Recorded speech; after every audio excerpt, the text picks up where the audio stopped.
Gynaecologist हैं doctor Sumbal Afzal. बहुत शुक्रिया आपके कीमती वक्त है। कैसी हैं आप? जी बिल्कुल ठीक, आप कैसी हैं? अल्हम्दुलिल्लाह। और आपका रमज़ान कैसा जा रहा है? अल्हम्दुलिल्लाह, पेशेंट्स के साथ दिन रात पेशेंट्स के मैसेजेस पे और ओपीडी में, और सबका एक ही सवाल है कि डॉक्टर साहब हमारी प्रेगनेंसी स्टार्ट हुई है या आगे जा रही है, हमें रोज़ा रखना चाहिए या नहीं रखना चाहिए।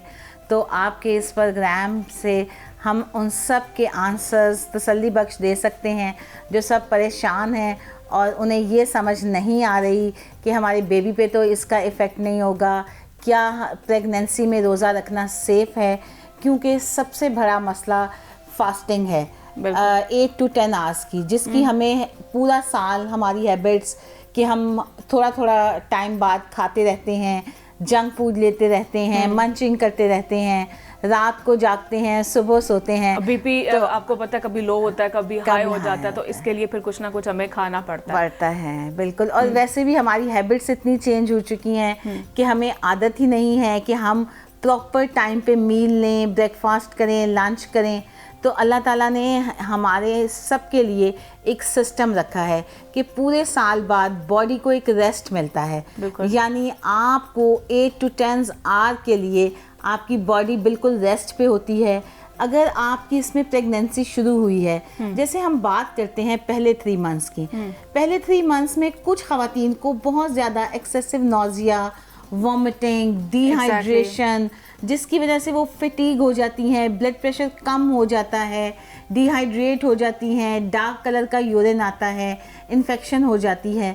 तो ऐसे तमाम मामलात में अल्लाह ताला ने आपको बहुत ज़्यादा आसानी दी है कि अगर आप इतना सीवियर हेल्थ इशू से गुजर रहे हैं तो ऑब्वियसली आपको रोज़ा रखने के लिए इजाज़त है कि आप ना रखें, बाद में कज़ा रख लें या किसी को खाना खिला दें, क्योंकि प्रेगनेंसी में फिजियोलॉजिकल चेंजेस होती हैं। शुरू में आपके हार्मोन एडजस्ट होते हैं, आपकी बॉडी एंटायरली चेंज होती है, डिमांड इंक्रीज़ होती है।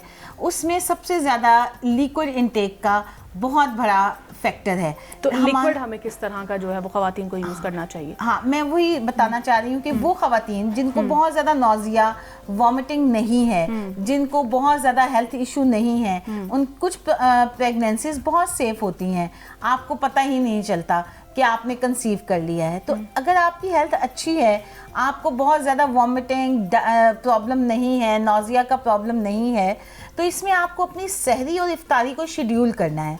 जैसे सहरी में आपने हाई प्रोटीन डाइट लेनी है। अब इसमें एक बहुत बड़ा मिथ आ जाता है कि ये ठंडा है और ये गर्म है, आप ये चीज़ें मत लें क्योंकि ये गर्म है।